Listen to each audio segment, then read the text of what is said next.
नमस्कार साथियों, आज 14 सितंबर को हिंदी दिवस है। आप सभी को हिंदी दिवस की बहुत बहुत शुभकामनाएं, बधाई। हिंदी जो कि हमारी मातृभाषा और हमारी राष्ट्रभाषा है, क्योंकि हम मध्य प्रदेश के निवासी हैं। हमारे मध्य प्रदेश में हिंदी भाषा बोली जाती है और हमारे देश की राष्ट्रभाषा भी हिंदी है। हिंदी जो कि देवनागरी लिपि में लिखी जाती है और हिंदी एक ऐसी भाषा है जो जैसी बोली जाती है वैसी ही लिखी जाती है। इसलिए हिंदी पढ़ना, हिंदी समझना और हिंदी सीखना बड़ा आसान है। और इसी लिए हिंदी के सभी गुणों को देखते हुए हमारे राष्ट्रपिता महात्मा गांधी जी ने हिंदी को राष्ट्रभाषा का दर्जा दिलाया। और यही वजह है कि हमारे सभी शासकीय कार्य, अधिकांश शासकीय कार्यालय के अधिकांश शासकीय कार्य हिंदी में ही होते हैं। हाँ, जैसे बैंक में हम जाते हैं तो कुछ हमें दिक्कत आती है, क्योंकि उसमें अंग्रेजी के शब्दों का भी इस्तेमाल किया जाता है, किंतु उसका भी दूसरे तरफ हम देखते हैं तो हिंदी में भी ट्रांसलेशन होता है। तो हिंदी जो कि हमारी राष्ट्रभाषा है, इसी विषय पर कि हिंदी दिवस हम मनाते हैं प्रतिवर्ष 14 सितंबर को। और क्यों मनाया जाता है, तो इसीलिए एक छोटा सा शॉर्टकट वीडियो मैंने बनाया है, आप लोगों के साथ शेयर कर रहा हूं मैं। 14 सितंबर हिंदी दिवस के रूप में मनाया जाता है। इस दिन 1949 को विधानसभा में हिंदी को राष्ट्रभाषा के रूप में स्वीकार किया गया था। हिंदी को हर क्षेत्र में प्रसारित करने के लिए राष्ट्रभाषा प्रचार प्रसार समिति भी बनाई गई थी। 14 सितंबर हिंदी दिवस में के रूप में मनाया जाता है। इस दिन ही वर्धा राष्ट्र भाषा प्रचार समिति वर्धा के अनुरोध पर 1953 से पूरे भारत में 14 सितंबर को हर साल हिंदी दिवस के रूप में मनाया जाता रहा है। इसके अलावा हर साल 10 जनवरी को विश्व हिंदी दिवस के रूप में मनाया जाता है। इस दिन स्कूल, कॉलेज और विभिन्न शैक्षणिक संस्थानों में विशेष कार्यशालाएं आयोजित की जाती है। इस मौके पर हिंदी को लेकर विभिन्न प्रतियोगिताएं भी कराई जाती है, जैसे शुद्ध लेखन, शुद्ध वाचन, है ना। हिंदी का शुद्ध लेखन तुम्हें आना चाहिए कि जैसा आपको बोला ऐसा आपने लिखा कि नहीं, जैसा लिखा वैसा आपने पढ़ा कि नहीं। तो इस प्रकार की विभिन्न प्रतियोगिताएं भी स्कूल और कॉलेजों में कराई जाती है।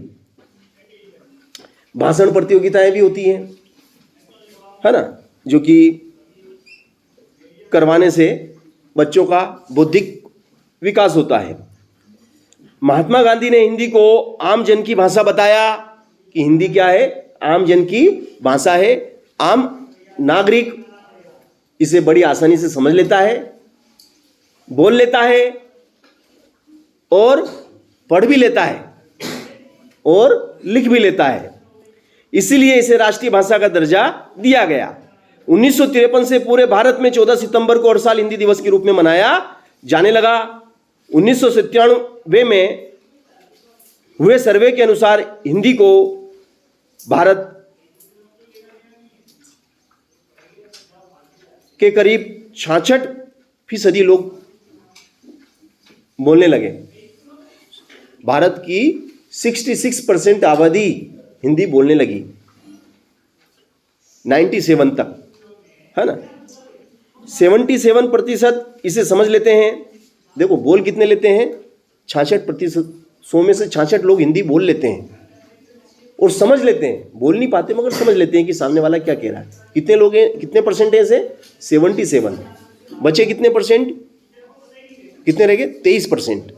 23% लोग अभी भी ऐसे हैं जो ना तो हिंदी समझ पाते हैं न हिंदी बोल पाते हैं। क्या आप जानते हैं कि भारत में 22 आधिकारिक भाषाएं हैं। कितनी भाषाएं? 22 आधिकारिक भाषाएं हैं जिनसे शासकीय कार्य होता है, जो देश के विभिन्न राज्यों में बोली जाती है। हिंदी दिवस के प्रसार और प्रचार के लिए सप्ताह भर से हिंदी पखवाड़ा बनाया जाता है। पूरे 15 दिन का हिंदी पखवाड़ा बनाया जाता है सप्ताह भर का, है ना। सिर्फ हमारा देश ही नहीं बल्कि दक्षिण प्रशांत महासागर क्षेत्र में फिजी में भी हिंदी को आधिकारिक भाषा का दर्जा मिल चुका है। भारत फिजी के अलावा Mauritius, Philippines, Nepal, Guyana, Suriname, Trinidad और तिब्बत में कुछ परिवर्तनों के साथ बोली और समझी जाती है। तो हिंदी दिवस जो कि आज है 14 सितंबर को, और आज हमने आप लोगों के लिए प्रतियोगिता आयोजित की, जिसमें आप लोगों ने बढ़ चढ़कर भाग लिया। भाषण प्रतियोगिता भी आप लोगों की कराई गई, शुद्ध लेखन कराया गया और शुद्ध वाचन भी आप लोगों के द्वारा कराया गया। और जिसने शुद्ध वाचन किया उसे पुरस्कृत भी किया गया, शुद्ध लेखन वाले को भी पुरस्कृत किया गया। तो हमें हिंदी के प्रचार प्रसार के लिए हिंदी को पूरी आत्मा के साथ अपनाना होगा। हमें अधिक से अधिक शुद्ध खड़ी भाषा हिंदी का उपयोग करना होगा। हमारे स्कूल में, हमारी कक्षा में भी हमें हिंदी का ही प्रयोग करना है, खिचड़ी भाषा का उपयोग ना करें। आज हम सब ये शपथ लेते हैं कि हम हिंदी को पूरी तरह से आत्मसात करते हैं, हिंदी के ही शब्दों का हम उच्चारण करेंगे, खिचड़ी भाषा का उपयोग हम नहीं करेंगे। और लोगों को भी हिंदी बोलने, लिखने और समझने के लिए प्रेरित करेंगे। जय हिंद, जय भारत।